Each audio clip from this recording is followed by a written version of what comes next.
Can anybody please tell me what kind of a bird this is? It's a hummingbird. That bird sits and drinks all the hummingbird nectar. And I've looked in all my books, tried to figure out what kind of bird this is, and we can't identify it.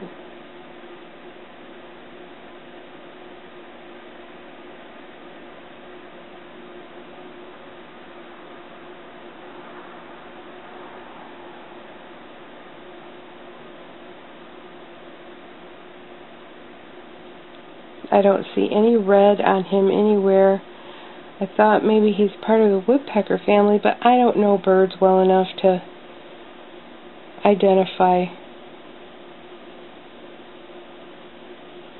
All I can do is, yeah, it's empty, buddy. We gotta put some more out there. Well, off he flew. So if anybody has any ideas, please let me know. Thanks.